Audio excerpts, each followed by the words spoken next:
Hi, I'm Hal Roberts. This is Bridge City News. Here's some of the top stories we've been following. A former Ottawa police chief says police in the nation's capital didn't have the right tools for dealing with the Freedom Convoy protests. Political reporter Brian Lilly says Ottawa Mayor Jim Watson is not correct in his assessment of why truckers protested last February. And Alberta Premier Danielle Smith shot back at the NDP, who demanded that Smith apologize over comments she made about the war in Ukraine. Your nation,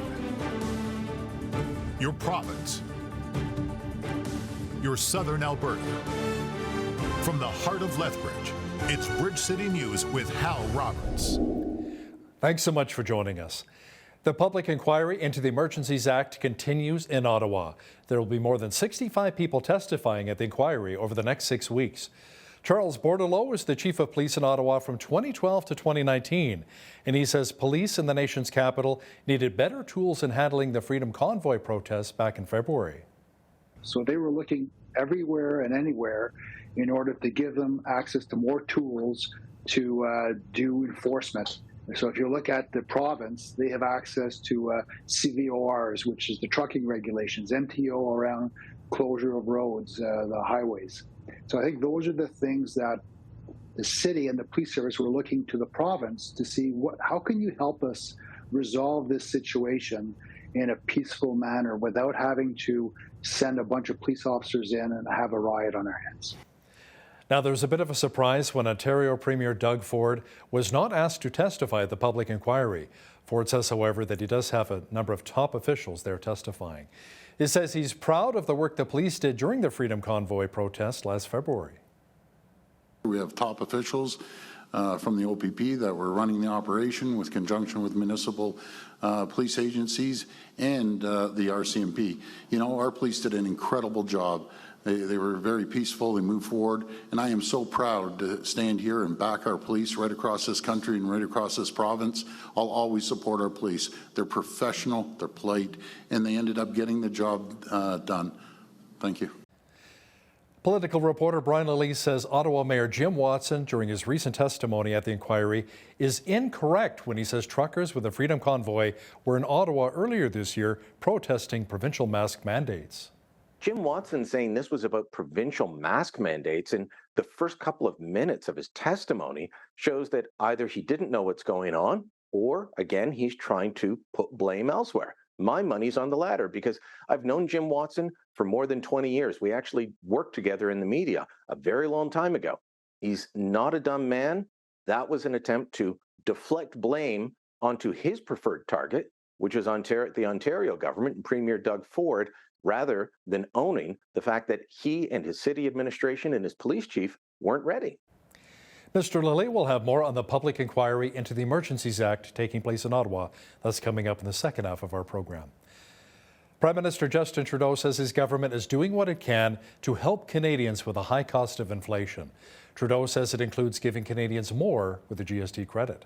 The GST credit is going to be flowing in the coming weeks to Canadian families, 11 million Canadian families who will get close to $500 in extra support this fall. It'll make a big difference, and we're pleased that the Conservatives reversed their position and actually supported that help for low-income families. At the same time, we're right now talking about dental support for low-income families with kids and support for low-income renters. Right now, the Conservatives are not only not supporting it, but Pierre Poilievre is blocking that from passing in the House. And the fact is, we need to make sure we're continuing to be there to support Canadians. If the Conservatives are serious about that, they should be supporting this legislation, not blocking it.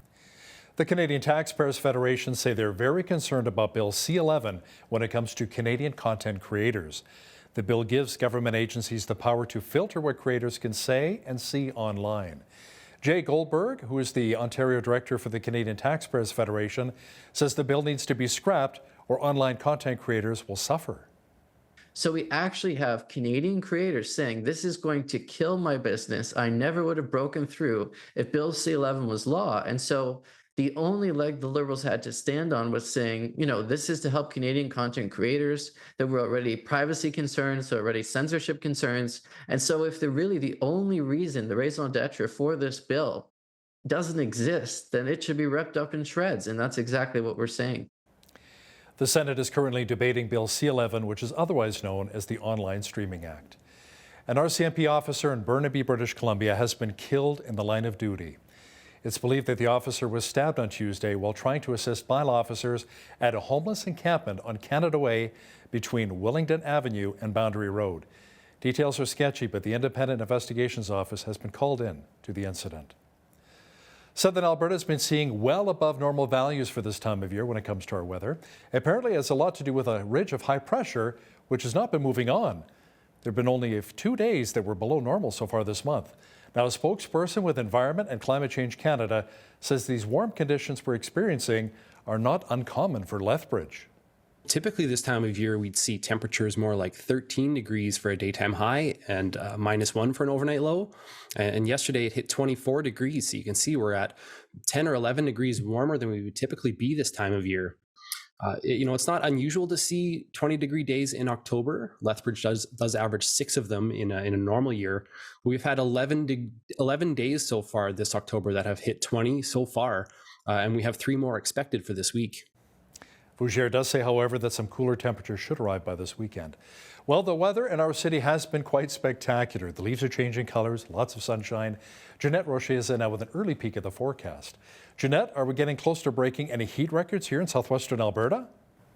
Yeah, well, I think we may have done just that today, Hal. We did exceed our high of 23 and got all the way up to 25 degrees. Now, the record on this day was set back in 2003, and it was 25.4 degrees. So if we didn't beat that today, we were certainly very close because we did reach up to 25. So there you go. Record breaker could have been, absolutely. Not quite the same story this evening. We're all the way down to 3 degrees and then up to 24 degrees on Wednesday. I'll be back later on in the show to let you know how that 7-day forecast is looking. Great. Thanks so much, Jeanette. A board member with Alberta Health Services has resigned. This follows a looming threat by Alberta Premier Danielle Smith to replace the 12-member board of directors with a commissioner who will then report directly to the health minister and premier. Former board member Deborah Apps says she cannot stand by waiting for Premier Smith to act on her promise to fire the board. Smith pledged to remove AHS board for the organization's handling of the pandemic. Smith said AHS failed to ensure there were enough healthcare workers on the job when it required all employees to be vaccinated against COVID-19. Alberta Premier Smith is receiving some backlash over comments she made prior to becoming the new UCP leader about Russia's invasion of Ukraine. Many are calling for an apology from Smith, including federal NDP foreign affairs critic Heather McPherson. The Conservative Premier, it's recently come to attention, has basically said that Ukraine should roll over, that they should submit to Russia on the world stage. This is incredibly dangerous rhetoric. This is incredibly painful for Ukrainian Canadians, for people around the world that have worked so hard to support Ukrainians. This is incredibly painful for the heroic Ukrainians who have been battling for 8 months for their own country, their sovereign country. I condemn those comments, and I want to make it very, very clear that New Democrats will always stand with Ukraine, will always push the government to do more for Ukraine. And I would hope that the leader of the Conservative Party of Canada is prepared to condemn the comments made by his counterpart, prepared to condemn someone who he has called a friend. Now, in response to the NDP, Premier Smith recently released a statement on the war in Ukraine. In it, she said the attempted politicization of the Russian invasion of Ukraine by Rachel Notley's NDP and their allies is offensive and inappropriate. She describes her Ukrainian heritage and then goes on to say, the people of Ukraine are suffering indescribable horrors and loss at the hands of an invading power. Achieving peace is my greatest concern for Ukraine. That will be done with measured diplomacy, not virtue signaling. A Russian warplane crashed into a residential area in a Russian city near the Sea of Azov. Officials say the plane suffered engine failure before it crashed, leaving 13 people dead. Witnesses say 3 others also died when they jumped from the 9-story apartment building trying to escape the massive blaze. The war in Ukraine is now into its 8th month. Ukraine's nuclear operator said Russian shelling cut power to a nuclear power plant. It is one of the most worrying flashpoints of the conflict in Ukraine since Russia's initial invasion. Farmers in the area are begging for peace. Обстановка напряжлива така, но ми стараємося ближе к победе, чем больше мы вложим труда и как-то поможем нашим ЗСУ, тем будет как-то им легче и нам проще. Но каждый день вот эти обстрелы очень как-то. Но на работу не сказывается, потому что есть цель, и идешь к этой цели. Люди на работе, мы выполняем свои обязанности. Но снаряды прилетают и в поле, и в сад, и везде они у нас есть. Closer to home, the budget draft review was a main focus on Tuesday. Members of the Lethbridge Economic Standing Policy Committee met at Lethbridge City Hall to engage in presentations, debate, and engagement about the 2023 through 2026 operating budget. Deliberations will take place from November 14th through the 18th. Now, the annual capital budget for the year makes up $76 million, and the operating budget totals $433 million. The capital portion, meaning roads, construction, and new parks. Now, the operating budget puts money into policing, transit, and fire services. This year, the police, along with fire and EMS budget for wages and personnel, was just under $74 million. Daryl Matthews, the city treasurer, says there are some external pressures that the city is facing regarding the budget draft review. Grants in lieu of taxes for the province. So if I remember right, there was about a 50% reduction in the amount the province pays for municipal taxes on their buildings, or grants in lieu. The other piece would be the photo radar. So photo radar revenues, once again, also had a reduction over the last period, and that's roughly about a $1.2 million pressure. The corporate budget contingency, which are funds set aside for unexpected expenditures, would be $500,000 in 2024. It'll then increase to $1.5 million in the year 2026. The head of the Lethbridge Chamber of Commerce says the closing of more restaurants in our city is difficult to swallow. Cindy Bester says it's tough seeing both Mocha Cabana and Sam's Donaires and Hamburgers close their doors. The owners said both the pandemic and inflation were to blame. Bester says the impact of these losses will be felt throughout the community. She does add, however, that the Chamber is offering help for the rest of October and going into November for business owners who are struggling. We started something called the Professional Power Hour. It's every Wednesday. We're hosting it at the ATM Entrepreneur Center. And it's different topics that help employers with their business, from HR to hiring practices, but risk management, balancing your financials, things like that, because we know that there's a lot of questions right now. The government grants, we have to start paying those back. How do we pay them back? Do we wait until the extension's done? So there's a lot of those questions out there. Bester adds that the Chamber is looking into running more events in the new year to help business owners during these tough times. A family with a blood tribe continues to seek justice in the death of Jackie Crazy Bull, who was allegedly murdered more than a decade ago. Her sister, Sandra Manyfeathers, is speaking out and says it's difficult knowing her sister's killers have not been brought to justice. She says her family simply wants closure. I'm not going to stop looking for justice for Jackie. It's important to me. The people that murdered her obviously told the people in their circle what happened that night. And maybe many years have passed, but with your silence, you are actually continuing this violence. And this violence, what it's doing to my family is we're not ever able to get over Jackie's. We're not ever able to move forward based on this. Jackie Crazy Bull was fatally stabbed in a random attack in Calgary back in 2007.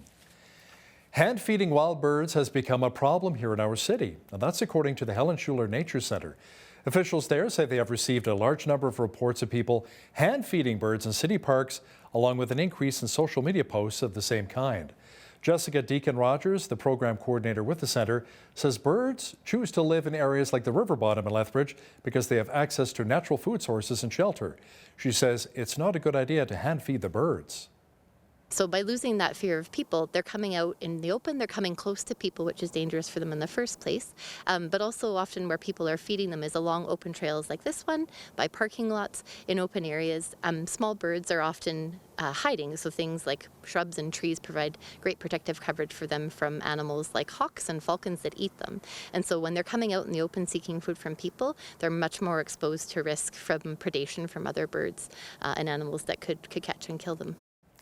Deacon Rogers says shrubs, trees, and naturalized areas in your yard provide good food sources and a natural habitat for birds. And by the way, I'm happy to report a blue jay flew into my backyard just last week here in Lethbridge. It was beautiful. Well, we enjoyed another beautiful day across much of southwestern Alberta, and those very warm temperatures shall remain for the short term. A full look at the weather picture is on deck.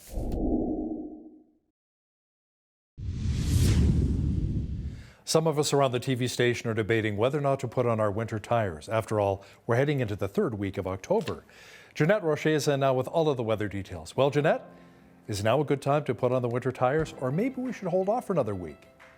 Well, looking ahead to the 14-day forecast, I don't see a lot of winter-like conditions that is necessarily here to stay. They are forecasting the slight chance of some flurries Saturday night into Monday and Tuesday, but with those plus temperatures, so I don't think it's going to stay, and that can always change as well. But for now, we're looking at a high of 24 degrees on Wednesday with lots of sunshine. 22 on Thursday. We're going to have to enjoy those plus days as much as we can because they're about to change real soon, especially these 20s here, because we're heading down to 15 on Friday, 13 on Saturday. We could see the possibility of some showers or some flurries Saturday night. And to Sunday, though, 8 degrees the high and 9 degrees for Monday. So the almanac tells us that the average high for this time of year is still 14 degrees. So for the most part, we've been around that, higher even, about to get lower by next week, though. Average low for this time of year, 0. Mainly, we've been staying above that even into the evenings. 25 was our high temperature on this day back in 2003, and in 1951, that was the chilliest, and chilly it was. It was minus 17. 7:57, that's when the sun rose this morning. Sunset this evening at 6:36 p.m., giving us 10 hours and 39 minutes of daylight. Okay, so on the west coast, looking at mainly sunny skies tomorrow in Victoria, 17 degrees the high, 18 in Vancouver, sunny and hazy there. 15 the high tomorrow in Edmonton, mainly clear skies. 24, another beautiful day in Calgary tomorrow with mainly sunny skies and a 20 kilometer per hour wind gust. Okay, so looking at the rest of the prairie, Saskatoon, lovely, sunny, 17 the high. Same thing for Regina, high of 17 degrees. 9 degrees in Winnipeg, but in the morning it's going to be minus 7 with that wind chill. We're looking at a 15 kilometer per hour wind and mainly sun and cloud for tomorrow in Winnipeg. Toronto looking at some shower activity, 10 degrees the high. Same thing for Ottawa, looking at showers, high of 10 degrees. And Montreal sticking at 12 degrees with a mix of sun and cloud. Now in Fredericton tomorrow, there is actually a rainfall warning in effect for this evening into tomorrow, heavy rains as well, 10 to 20 millimeters, 17 the high in Fredericton. Same thing for Halifax, 17 the high, but up to 10 millimeters of rain there, so heavy rainfall in both of those cities. Charlottetown also looking at some showers, 18 the high there and 15 the high in St. John's, Newfoundland with a mix of sun and cloud. So there you have it, that is your forecast. Are you tired of high energy bills? Today's weather report is brought to you by Ridge Utilities, providing competitive rates for electricity, natural gas, and internet while investing back in communities across southern Alberta. A new report by Deloitte Canada says overall spending this Christmas season is expected to fall by 17%. It is mainly due to rising grocery bills and overall inflation. The study is based on numbers by Leger, which says spending will fall to an average of $1,520 and says consumers plan to start shopping earlier and hunt for deals in a bid to stretch their buying power. The poll of 1,000 Canadians back in August found that 26% of respondents will finish their holiday shopping on Black Friday. That is up 18% from last year. CIBC says former federal finance minister Bill Morneau will join its board of directors on November the 1st. CIBC board chair Kate Stevenson says Morneau is an accomplished leader with extensive government, public policy, and business experience. Stevenson says that will benefit the board as it oversees the execution of CIBC's growth strategy. Morneau served as federal finance minister from 2015 until he left politics in 2020. He was previously the head of human resources consulting firm Morneau Chappelle that was founded by his father. A number of currencies around the world are weakening amid a surging American greenback.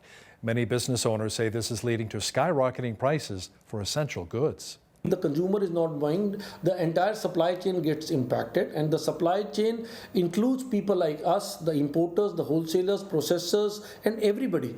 We are continuing to lose If I used to take my children to holidays, they cannot enjoy those holidays anymore because of the weakening shilling. We don't have enough cash flows to play about in the house.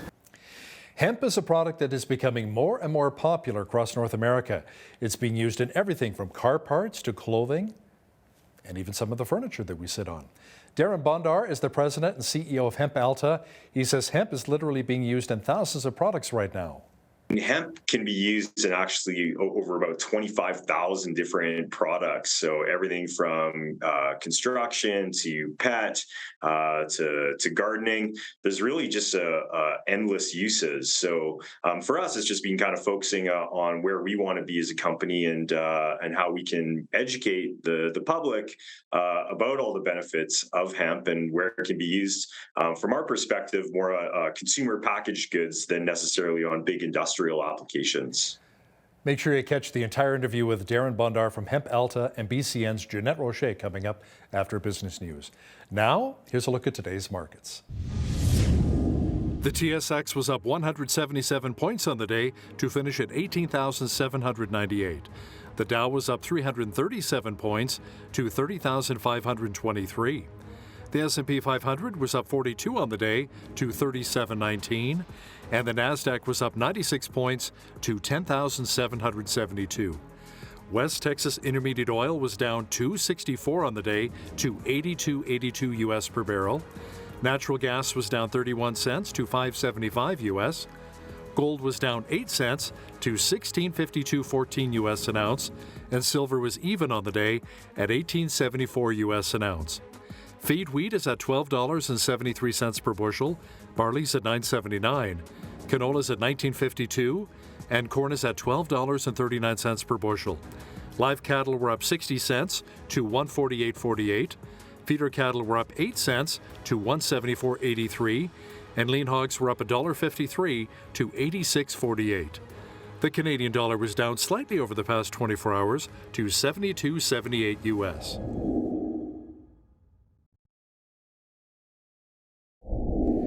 Recapping one of our top stories, the public inquiry into the Emergencies Act continued in Ottawa.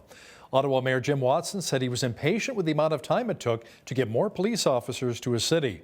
A summary of phone calls shows Watson expressing that frustration to Prime Minister Justin Trudeau back in February.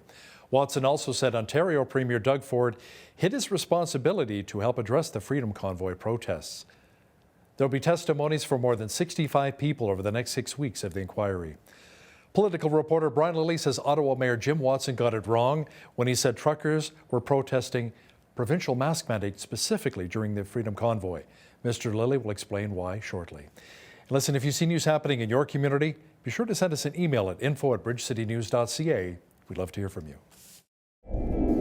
Here's today's Bridge City News community calendar. Fort Whoop Up is bringing Spooky back with their family-friendly Spooktober event taking place October 29th and 30th from 1 to 5 p.m. Enjoy an afternoon of creating spooky crafts, live blacksmithing, fun games, Halloween candy, and more. Registration is required. Fort admission prices applies, and membership holders can enter for free. For details and to register, visit galtmuseum.com. Celebrate Recovery is a Christ-centered recovery program for any hurt, hang-up, and habit. This group meets Friday nights at Park Meadows Baptist Church. The evening begins at 7 p.m. with a large group session, followed by small groups at 8 with coffee and dessert at 9. For more information, visit celebraterecovery.ca or call Park Meadows Church office at 403-327-4422. And that's today's Bridge City News community calendar.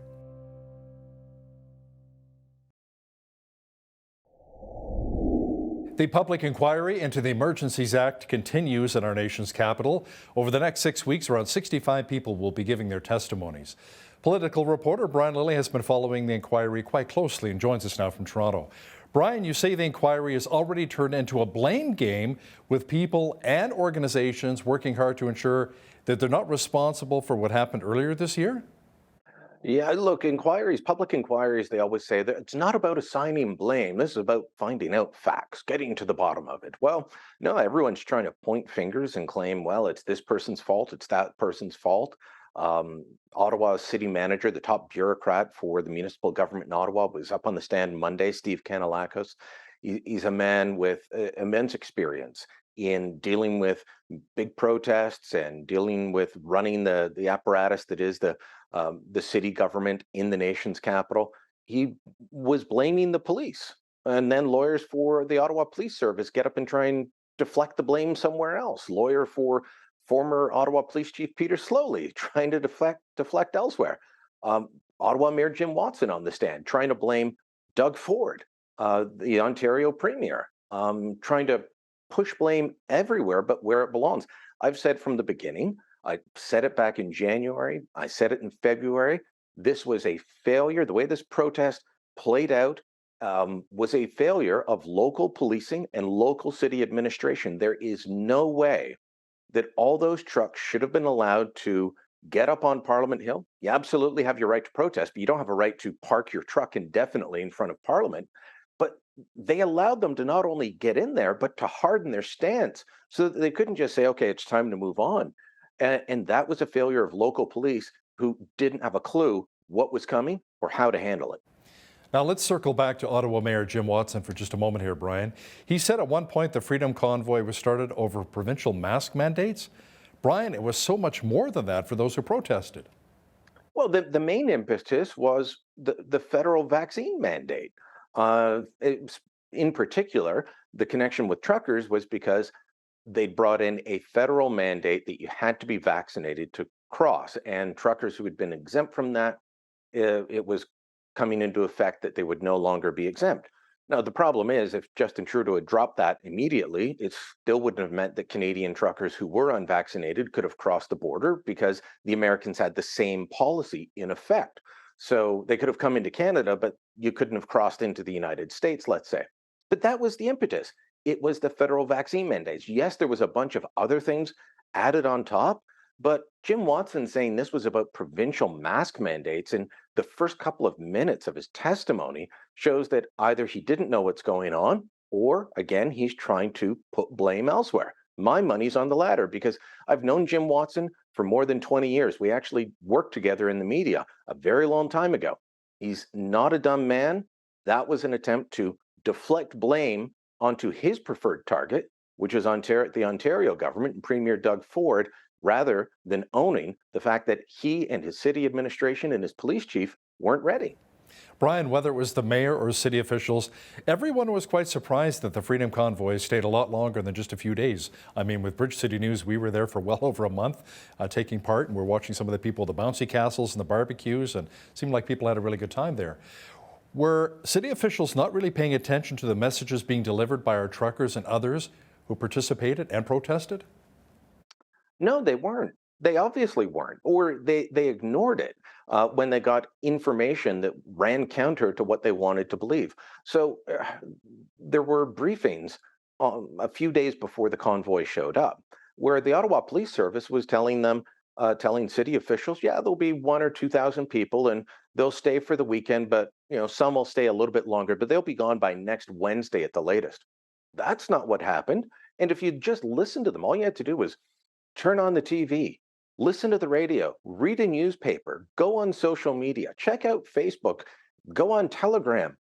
The message was consistent. I mean, how many of us did interviews with people who were part of the convoy? And of course, as the convoy is going across the country, the GoFundMe page was taking off and millions, we were all writing about it. And as we're writing about it, talking about it, broadcasting it, the message was consistent. We're going to Ottawa to stay until we get exactly what we want. Now, there were different factions that had different, demands.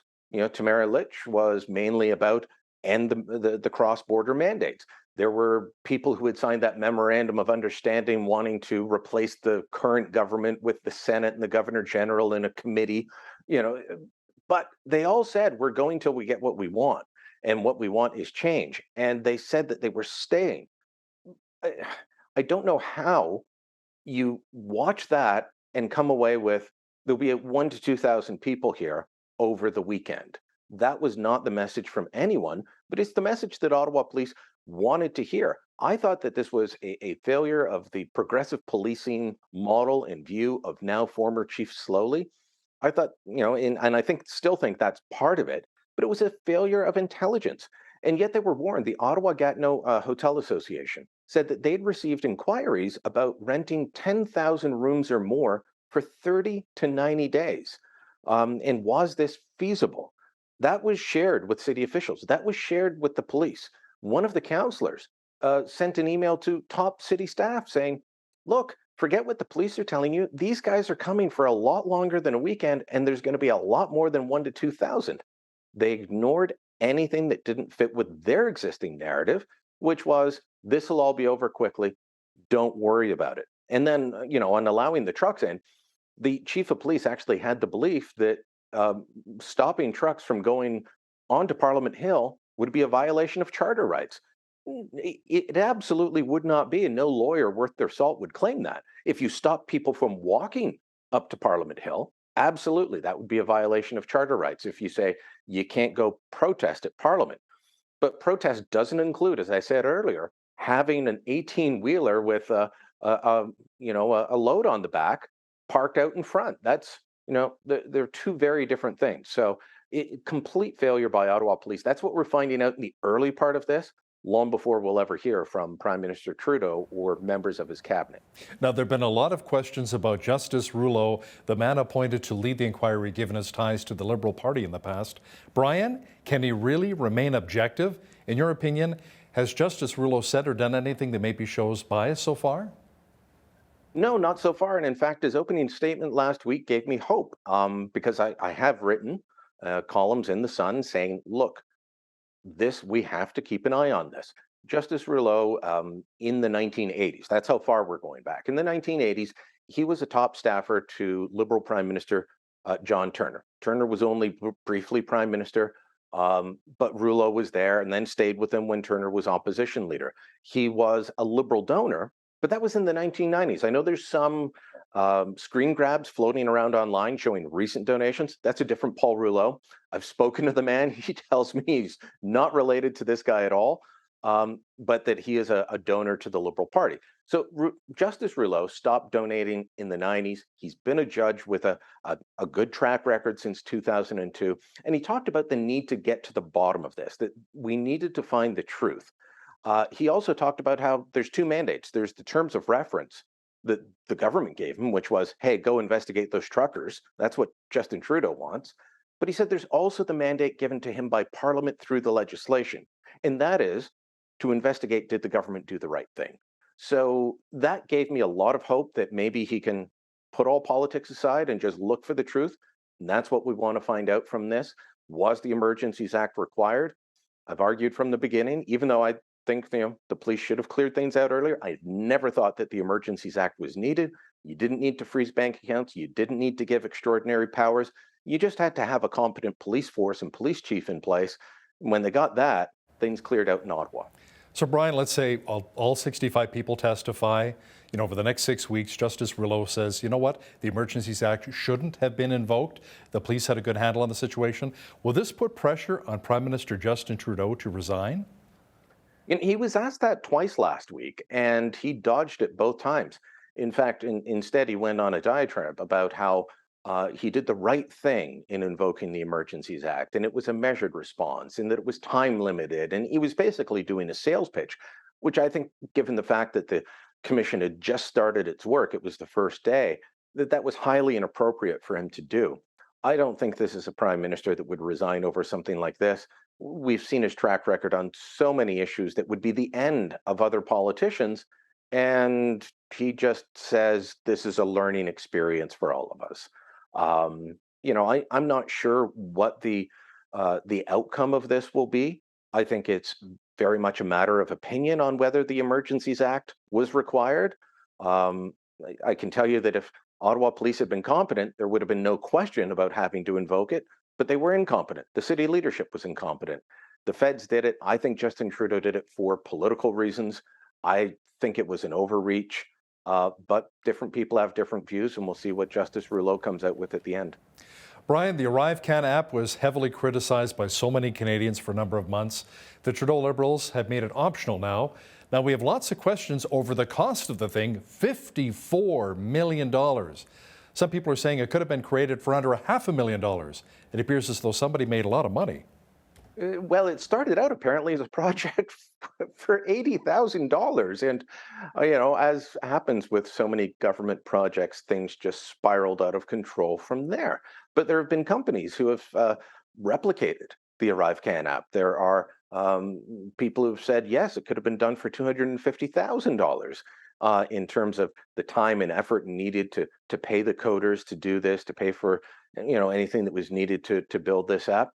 Yeah, is Duncan Dee, the former Air Canada executive, who's been very critical of the Trudeau government on travel lately, has been very active in the media and online. He posted that, look, the ArriveCan app costing $54 million is ridiculous, and if you want proof, look at what the airlines did. They added the ability to upload your vaccination proof to their check-in, so that you're using their check-in app, your WestJet or your Air Canada check-in app. You could add that to your check-in while you're doing it digitally. It did not cost them $54 million to do that. This should have been a simple thing, as with the case with government, especially government and technology. How every year there is a story that I cover in my long career where it's government cost overruns on technology. This is just the latest embarrassment. But thankfully, that app is optional now, as they say. There's still plenty of talk about the economy and the impact of inflation from Loblaws freezing prices on some goods. Now the House of Commons is voting to investigate what the NDP calls greedflation by food companies. Is there anything the Parliament can really do on the file? They can grandstand. They can show that they care. They can beat up on executives from Loblaws and Metro and Sobeys and, call them all before committee and shame them publicly. This was the NDP's doing. I understand why everybody else voted for it. When food inflation is at 10%, when every Canadian that goes to the grocery store is noticing the price increase, how do you stand up and say, nah, we don't want to look into that? Pierre Poilievre and the Conservatives have shown that they're going to look at it in a different way. They do want to find out if there's price gouging going on. And look, the food companies have done themselves no favor. Remember the bread price fixing scandal from a couple of years ago? So, yeah, there's valid reasons to look into this. But Poilievre has also signaled that he wants to include the government's role. Will the committee go along with that? I don't know. But I'm sure that they will try and present some evidence that government spending has led to inflation, including food inflation. Loblaw is coming out with their price freeze on no-name products just before this vote. Probably well-timed PR move, but it's not going to stop them getting hauled before the committee. Deputy Prime Minister and Finance Minister Chrystia Freeland was joined by a number of bank economists warning of a recession next year. Now, Brian, how bad are things expected to get? Well, at this point, it's getting worse, but we've been hearing calls for a recession going back to June. I think was the first time that the major bank economists said in early 2023 we'll see a recession. I think that the numbers will show that we're in the start of it already when we get the numbers for this current quarter later in the year. It was always described as mild contraction of the economy. I think it's not going to be horrific. It's not going to be the recessions of the early 1980s or the dot-com bubble bursting or the 2008. I don't think it's going in that way. There's no evidence that it's going that way. But when the finance minister of the country starts talking about it, then it's going to be a sure thing, because they're normally the last people that want to be talking about a recession. The politicians are the last to admit, sometimes, like in the United States, they redefine the terms on what a recession is, which they've just done because the Americans are technically in one now. And I have to say technically because they changed the definitions, but they meet the original, the textbook definition we've been using for generations. So the Americans are in one, we're going to go into one, but we're probably looking at about 2% contraction in the economy. That's bad, but it's not devastating. At this point, job growth remains good. And that's what most of us worry about in a recession is, will we get to keep our jobs? How long and how deep this will be, I think a good chunk of that's going to come down to the impact of the Bank of Canada raising interest rates, which they're likely going to do in about 8 days' time. Yeah, my mortgage is coming up for renewal very soon. Say a prayer for me, will you? Might want to renew early if you can. Yeah. Political reporter and Toronto Sun columnist Brian Lilly, thanks so much for your time today. Thank you, Hal.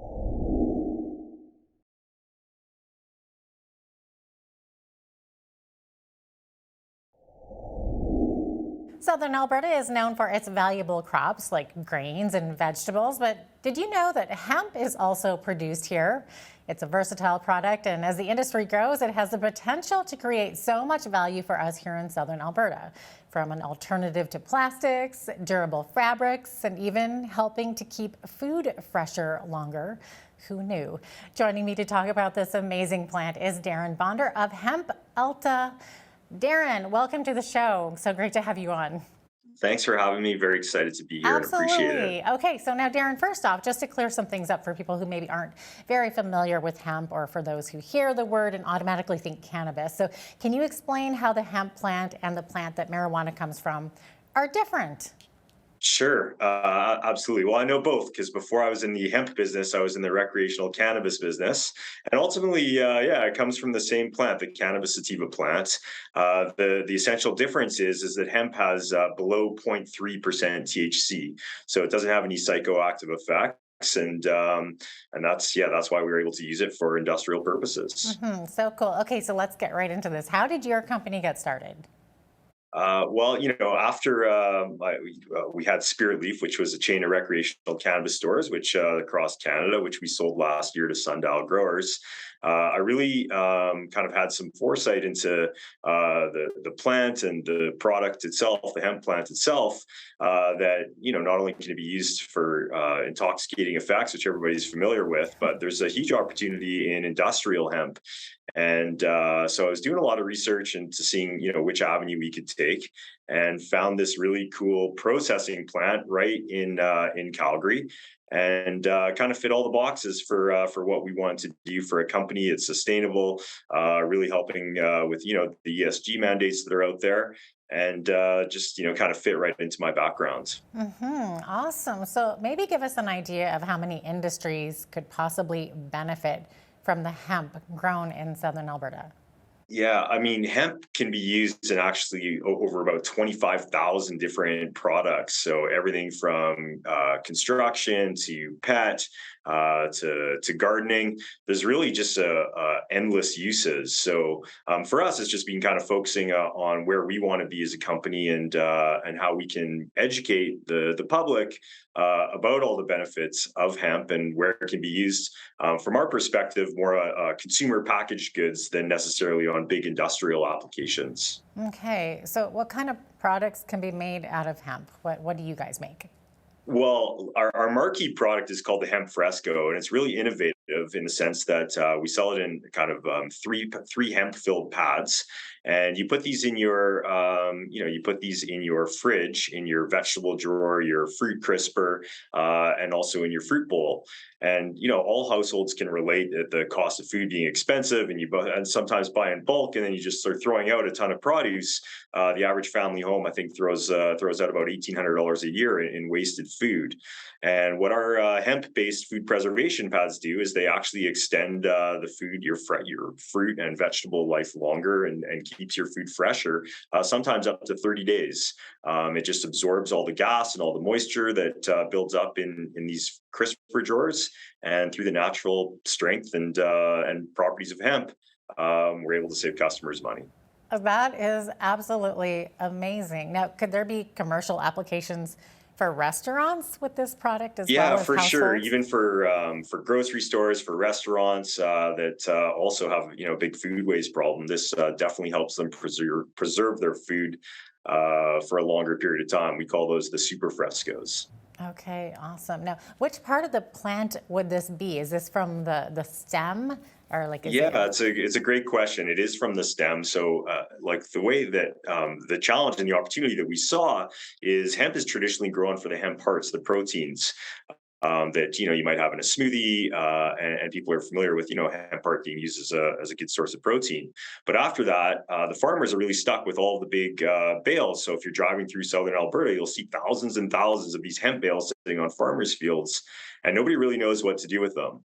So the technology that we have, which we purchased from another Alberta company called Canadian Greenfield Technology, actually is able to separate the hemp stalk and the fiber into usable products. So we get 5 different outputs, and what we use to answer your question is the hemp hurd, the core and inner stalk of the fiber, essentially, of the fiber product, to make a lot of our products. Isn't that amazing? Okay, so you work with and you study this product every day. So what do you see as the future possibilities for products made out of hemp? It almost sounds like the sky's the limit. Yeah, the possibilities are really endless, and as we hear every day, we need to make big changes to sustain the climate and really the planet. So we're doing everything from hemp bedding to cat litter to the food preservation paths to soil amendments. So we're really focused on the consumer good aspects, at least Hemp Alta is. But yeah, there's lots of different industrial applications. We can do hemp wood, hemp insulation, just a lot of products that can be made out of the natural properties and strengths of hemp that aren't chemical based. And like hemp insulation is a really great example and something we can make. Instead of putting pink insulation into your homes, which are petrol based, and then you breathe it for the next 40 to 50 years, you can use hemp, which is all natural, and it still has the same properties, keeps your house warm or cool, and all natural, straight from a plant. So there's really 25,000 plus different uses, and it's really just kind of getting more processing capacity out there and educating the public about the endless possibilities. Amazing. Now, so Darren, on the processor side, obviously there seems to be so many opportunities. So I know recently we interviewed someone who built electric motorcycles, and the body panels for the bikes are made out of hemp. So what kind of equipment would your factory need to create body panels, or even shipping crates for that matter? Yeah, I mean, I guess we've taken one step where we can separate the hemp stream into all these different byproducts. But then to formulate things like, as you say, like car panels is really popular. It does take another couple of steps, and there's a lot of innovation in Alberta that's being worked on for the last 20 plus years since hemp became legalized in Canada.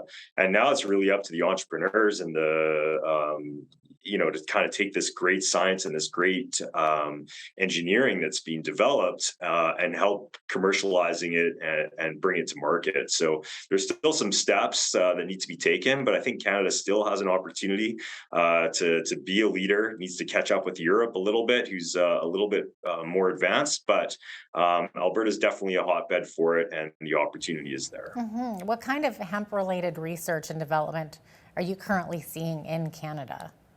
Yeah, well, right in Alberta, Vegreville is really the hub of hemp research through Initech Alberta.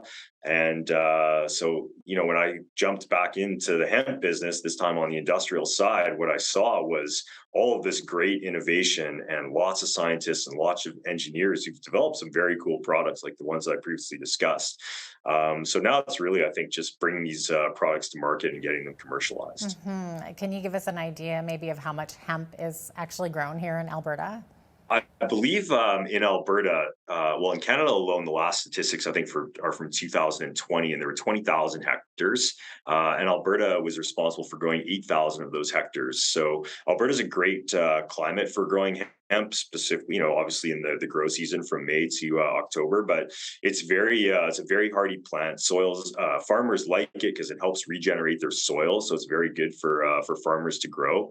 They've got a captive market for hemp hearts, which is the seed, And now that there's some processors like us, Hemp also, we're one of the only, we're able to kind of what we call full plant utilization. So we're able to provide those farmers with an additional source of revenue. These big bales will no longer be sitting on their field looking to be, just compost or burned.